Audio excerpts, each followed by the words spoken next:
ಏನೈತಿ ನೋಡೋಣ ಅಂತೇಳಿ ಈ ಶುಗರ್ ಅಂತ ಕೇಳಿದ್ರು ಬಂದ್ ಹೋಗ್ರಿ ಅಂದ್ರು ಬಂದಿವಿ. ಬಂದಾಗ ಇದ್ ತಗೊಳ್ರಿ ಅಂತೇಳಿ ಕೊಟ್ರು ನಮ್ಗೆ ಶೇಕು. ಇದ್ ಕೊಟ್ಟಾಗ ಅದ್ ತಗೊಂತ ಬಂದ್ವಿ. ಅದ್ ತಗೊಂಡ್ ಹೋಗಿಂದೆ ಮತ್ತೆ ನಮ್ಮ ಮನೆಗೆ ನಮ್ ಹೆಣ್ಮಕ್ಳಿಗೆ ಥೈರಾಯ್ಡ್ ಸಮಸ್ಯೆ ಇತ್ತು. ಥೈರಾಯ್ಡ್ ಸಮಸ್ಯೆ ಅವ್ರಂದ್ರೆ ಒಂದು 20 ವರ್ಷ ರೊಟ್ಟಿ ಮಾಡ್ತಿದ್ವಿ ನಾವು. ರೊಟ್ಟಿ ಮಾಡಿ ಮಾರ್ತಿದ್ವಿ.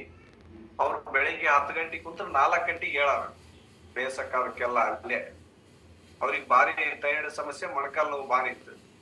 ಹಂಗಾಗಿಲ್ಲ, ನೀನು ಇಷ್ಟೆಲ್ಲ ಪೇಚೆ ಬೇಡ, ಇಲ್ಲಿ ಹೋಗೋಣ ಬಾ, ಇಲ್ಲಿ ಕೋಚ್ ಹತ್ರ ಅಂತೇಳಿ ಇವ್ರ ಹತ್ರ ಕೊಟೇಶನ್ ಹತ್ರ ಕರ್ಕೊಂಡ್ ಬಂದ್ವಿ. ಅವ್ರಿಗೆ ಕೊಡ್ಸಿದ್ವಿ ನಾವು ಗಂಡ ಇದ್ದಿ ಬಾಳ ಫ್ರೀ ಆಗಿದೀವಿ. ಈಗ ಬಾಳ ಚೆನ್ನಾಗಿದೀವಿ. ಇವಾಗ 4 ಗಂಟೆಗೆ ಎದ್ದು ಸ್ನಾನ ಪೂಜೆ ಮುಗಿಸ್ಕೊಂಡು ಮದುವೆ ಇದ್ರೆ ಮದುವೆ ಪೂಜೆಗಳಿಗೆ ಹೋಗ್ತೀವಿ, ಬರ್ತೀವಿ, ಆರಾಮ್ ಇರ್ತೀವಿ. ಬಹಳ ಚೆನ್ನಾಗಿದೆ.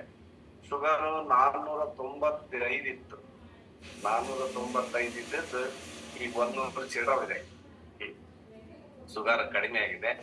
ಆಮೇಲೆ ಒಂದು ದಿವ್ಸಕ್ಕೆ ನಾನು 4 ರಂಗ 3 ಟೈಮ್ 12 ಗುಳಿಗೆ ತಗೊಂಡಿದ್ದೆ ನಾನು. ಇವಾಗ 4 ಗುಳಿಗೆ ತಗೊಂತೀನಿ. 1 ಟೈಮ್ ಅಷ್ಟೇ ತಗೊಳೋದು. ಒಂದೇಗೆ ಬಿಡಬಾರ್ದು, ಕಂಟ್ರೋಲ್ ಆಗಲ್ಲ ಅಂತ ಹೇಳಿ 1 ಟೈಮ್ ಮಾತ್ರ ತಗೊಂತೀವಿ, ಬೆಳಿಗ್ಗೆ ಆಗ್ಲಿ ಸಾಯಂಕಾಲ. ಎಷ್ಟು ದಿವಸದಲ್ಲಿ ಶುಗರ್ ನಾರ್ಮಲ್ ಆಯ್ತು? ನಮಗೆ ಒಂದು 8 ದಿವಸದಲ್ಲೇ ನಾರ್ಮಲ್ ಆಯ್ತ್ರಿ. ಆಮೇಲೆ ದಿನ ಬಿಟ್ಬಿಟ್ಟಿವಿ ನಾವು, ಗ್ಯಾಪ್. ಮದುವೆ ಇರ್ತೀವಲ್ಲ, ಒಂದ್ 8-10 ದಿನ ಬಿಟ್ಬಿಟ್ಟಿವಿ. ಇವಾಗ ಮತ್ತೆ 3 ದಿನ ಸ್ಟಾರ್ಟ್ ಮಾಡಿ ಬರಕತ್ತೀವಿ. ಆಮೇಲೆ ನಮಗೆ ಅದು ನಮ್ ಕೋಚ್ ಬಹಳ ಚೆನ್ನಾಗಿ ಹೆಲ್ಪ್ ಮಾಡ್ತಾರ ನನಗೆ.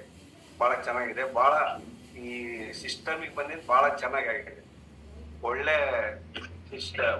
ಇದು. Okay, thank you. ಸೊ ಮೈಯಲ್ಲಿ ಶಕ್ತಿ ಹೆಂಗಿರುತ್ತೆ ಇವಾಗ? ಇವಾಗ ಎನರ್ಜಿ ಇದೆ, ಶಕ್ತಿ ಇದೆ. ಅವಾಗ ನಡೆದ್ಬಿಟ್ರೆ ಒಂದ್ ಸ್ವಲ್ಪ ಹೊತ್ತು ಸುಸ್ತು ಆದಂಗ ಆಗಲ್ಲ. ಶುಗರ್ ಜಾಸ್ತಿ ಇರೋದ್ರಿಂದ ಕೈ ಕಾಲು ನೋವು, ಮೈ ನೋವಿಗೆ ಸುಸ್ತು ಅನ್ಸತ್ ಬಾಳ. ಇವಾಗ ಏನಿಲ್ಲ, ವಾಕ್ ಮಾಡಂದ್ರ ಒಂದು ದಿವಸ 3 ಕಿಲೋಮೀಟರ್ ವಾಕ್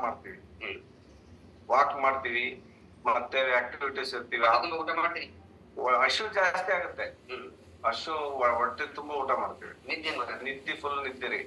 ನಿದ್ದೆ ಅಂದ್ರ ಟೈಮ್ ಟು ಟೈಮ್ ನಿದ್ದೆ. ಆಮ್ಯಾಗ ಅವಾಗೆಲ್ಲ ಪೂಜೆ ಕುಂತ್ರ ಊಟ ಕಡೆ ನೋಡ್ತದಲ್ಲ, ಇವಾಗ ಹಸು ಅನಿಸ್ತತಿ. ಪೂಜೆ ಹೋಗಕ್ಕಿಂತ ಮುಂಚೆ ಏನಾರ ಸ್ವಲ್ಪ ತಗೊಂಡ ಕಾಟ ಐತ್ರಿ. ಖುಷಿ ಆಗತ್ರಿ, ಬಹಳ ಖುಷಿ ಐತ್ರಿ. Thank you. ನಮಸ್ಕಾರ.